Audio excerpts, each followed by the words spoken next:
ಕಸ ವಿಲೇವಾರಿ ತಡೆ ಹಿಡಿದು ಬೇಡಿಕೆ ಈಡೇರಿಸಿಕೊಂಡ ಬೆಲ್ಲಹಳ್ಳಿ ಗ್ರಾಮಸ್ಥರು. ಬೆಲ್ಲಹಳ್ಳಿ ಸರ್ಕಲ್ಗೆ ಟಿಪ್ಪು ಸುಲ್ತಾನ್ ಹೆಸರಿಡಲಿಕ್ಕೆ ಬಿಬಿಎಂಪಿ ತೀರ್ಮಾನಿಸಿದೆ.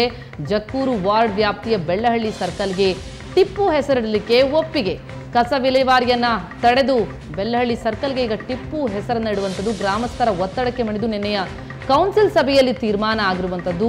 ಜಕ್ಕೂರು ವಾರ್ಡ್ ವ್ಯಾಪ್ತಿಯ ಬೆಲ್ಲಹಳ್ಳಿ ಸರ್ಕಲ್ಗೆ ಟಿಪ್ಪು ಹೆಸರಿಡಲಿಕ್ಕೆ ಒಪ್ಪಿಗೆ ಸಿಕ್ಕಿದ್ದು ಜಕ್ಕೂರು ವಾರ್ಡ್ ಬಿಜೆಪಿ ಕಾರ್ಪೊರೇಟರ್ ಗೈರು ಹಾಜರಿಯಲ್ಲೇ ನಿರ್ಣಯ ಅಂಗೀಕಾರ ಆಗಿದೆ. ಗ್ರಾಮಸ್ಥರ ಒತ್ತಡಕ್ಕೆ ಮಣಿದು ನಿನ್ನೆಯ ಕೌನ್ಸಿಲ್ ಸಭೆಯಲ್ಲಿ ಈ ತೀರ್ಮಾನ ಆಗಿರುವಂಥದ್ದು. ಜಕ್ಕೂರು ವಾರ್ಡ್ ಕಾರ್ಪೊರೇಟರ್ ಗೈರಿನಲ್ಲೇ ನಿರ್ಣಯ ಅಂಗೀಕಾರವಾಗಿದೆ. ಬೆಲ್ಲಹಳ್ಳಿ ಸರ್ಕಲ್ಗೆ ಟಿಪ್ಪು ಹೆಸರು ತೀರ್ಮಾನ ಆಗಿರುವಂಥದ್ದು.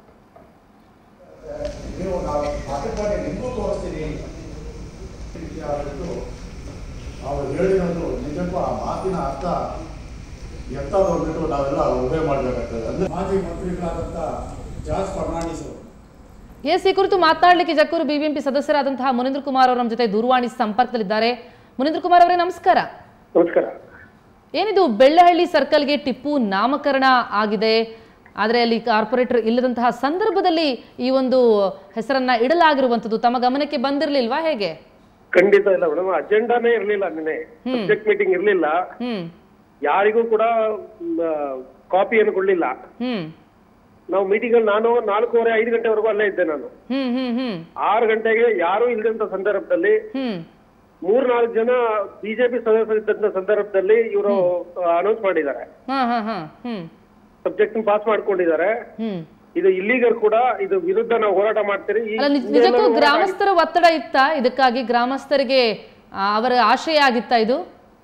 ಖಂಡಿತ ಇಲ್ಲ, ವಿರೋಧ ಇದೆ. ಅಲ್ಲಿ ಬಸಲಿಂಗಪ್ಪನವ್ರ ಹೆಸರು ಇಡಬೇಕು, ಅಲ್ಲಿರುವಂತ ಫ್ರೀ ಸೈಟ್ ಗಳನ್ನ ಮನೆಗಳನ್ನ ಕೊಟ್ಟಂತವ್ರು ಬಸಲಿಂಗಪ್ಪನವರು, ಅವ್ರ ಹೆಸರು ಇಡಬೇಕು ಅನ್ನೋಂತ ಕೂಗಿತ್ತು. ಇದೆಲ್ಲದರ ನಡುವೆ ನಾವು ಲೆಟರ್ ಗಳನ್ನು ಕೊಟ್ಟು ಅನೇಕ ಕಮಿಷನರ್ಗೆ, ಮೇಯರ್ಗೆ ಎಲ್ರಿಗೂ ಕೂಡ ವಿನಂತಿ ಮಾಡಿದ ಮೇಲೆ ಕೂಡ ಇದನ್ನ ಇಲ್ಲೀಗಲ್ ಆಗಿ ಮಾಡಿದ್ದಾರೆ. ಸಬ್ಜೆಕ್ಟ್ ಮೀಟಿಂಗ್ ಇಲ್ಲದಂತ ಸಂದರ್ಭದಲ್ಲಿ ಮಾಡೋಂತ ಅವಶ್ಯಕತೆ ಏನಿತ್ತು? ಹಿಂದೆ ಭಾಗದಿಂದ ಮಾಡೋಂತ ಅವಶ್ಯಕತೆ ಏನು ಇರ್ಲಿಲ್ಲ. ನೇರವಾಗಿ ಸಬ್ಜೆಕ್ಟ್ ಅನ್ನ ಎಲ್ರಿಗೂ ಕಾಪಿಗಳನ್ನು ಕೊಟ್ಟು ಪಾಸ್ ಮಾಡ್ಬೋದಿತ್ತು ಇವ್ರು ಮಾಡೋದಿದ್ರೆ. ಮೊದಲೇ ಏನಾದ್ರು ಡಿಸ್ಕಸ್ ಆಗಿತ್ತಾ ಈ ಕುರಿತಾಗಿ? ತಮ್ಮಳಿಯ ಮಾತನಾಡಿದ್ರ ಅಥವಾ ತಾವು ಚರ್ಚೆ ಮಾಡಿದ್ರ? ತಮ್ಮ ಒಪ್ಪಿಗೆ ಸಿಗಲ್ಲ ಅಂತ ತಾವಿಲ್ದೇ ಇದ್ದಾಗ ಮಾಡಿರುವಂತದ್ದ? ಹೇಗೆ? ಯಾವುದೇ ರೀತಿಯ ಡಿಸ್ಕಷನ್ ಆಗ್ಲಿಲ್ಲ. ಲಾಸ್ಟ್ ಟೈಮ್ ಪ್ರತಿಭಟನೆ ಮಾಡಿದಾಗ, ಅನೇಕ ಸಂಘ ಸಂಸ್ಥೆಗಳು ಪ್ರತಿಭಟನೆ ಮಾಡಿದಾಗ ನಾವು ಮಾಡೋದಿಲ್ಲ ಅಂತ ಹೇಳಿದ್ರು. ಪ್ರತಿಭಟನೆ ಮಾಡಿದಾಗ ಅಲ್ಲಿ ಇದ್ದಂತ ಇದನ್ನ ಕಿತ್ತಾಕಿದ್ರು ಕೂಡ, ಅವ್ರು ಹಾಕಿದಂತ ಫ್ಲೆಕ್ಸ್ ಬೋರ್ಡ್ ಅನ್ನು ಕಿತ್ತಾಕಿದ್ರು.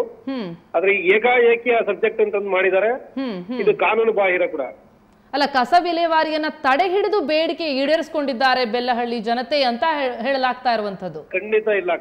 ಕಸ ನೀವು ಯಾವುದೇ ಮೀಡಿಯಾದಲ್ಲಿ ಬರ್ಲಿಲ್ಲ. 10-20 ಜನ ಪ್ರತಿಭಟನೆ ಮಾಡಿದ್ದು. ಅದು ಮಾಡಿದ್ದು ಕೂಡ ಆ ಬೇರೆ ಬೇರೆ ಕಾರಣಕ್ಕೆ. ಏನ್ ಕಾರಣ? ಬೇರೆ ಕಾರಣ ಇನ್ ದ ಸೆನ್ಸ್ ಅವರು ಸ್ಮೆಲ್ ಬರ್ತಾ ಇದೆ, ಸ್ಪ್ರೇ ಮಾಡ್ಲಿಲ್ಲ ಅನ್ನೋ ಕಾರಣಕ್ಕೋಸ್ಕರ ಅವ್ರು ಪ್ರತಿಭಟನೆಯನ್ನು ಮಾಡಿದ್ದು. ಆದ್ರೆ ಇದಕ್ಕೂ ಅದಕ್ಕೆ ಸಂಬಂಧ ಇಲ್ಲ. ತಮ್ಮ ಮುಂದಿನ ನಡೆ ಏನು ಹಾಗಿದ್ರೆ ಈ ಕುರಿತು? ಖಂಡಿತ ಇದ್ರ ವಿರುದ್ಧ ಇನ್ನೂ ಅವಕಾಶ ಇದೆ. ಎಲ್ಲೂ ಕೂಡ ಒಂದು ರಸ್ತೆಗೆ ಕಾನೂನು ಪ್ರಕಾರ ಟಿಪ್ಪು ಹೆಸರು ಇದ್ದಾಗ ಇನ್ನೊಂದು ರಸ್ತೆಗೆ ಆ ಹೆಸರು ನೀಡ್ಲಿಕ್ಕೆ ಬರಲ್ಲ. ಇದು KMC ಆಕ್ಟಿನ ವಿರುದ್ಧ ಆಗುತ್ತೆ. ಇನ್ನೂ ಟೈಮ್ ಇದೆ, ಸರ್ಕಾರದ ಅಪ್ರೂವಲ್ ಆಗೋವರೆಗೂ ಟೈಮ್ ಇದೆ. ಇದನ್ನ ವಿರೋಧ ವ್ಯಕ್ತಪಡಿಸ್ತೇವೆ. ಥ್ಯಾಂಕ್ ಯು ಮುನೀಂದ್ರ ಅವರೇ, ಸುವರ್ಣ ನ್ಯೂಸ್ ನೊಂದಿಗೆ ಮಾತನಾಡಿದ್ದಕ್ಕೆ.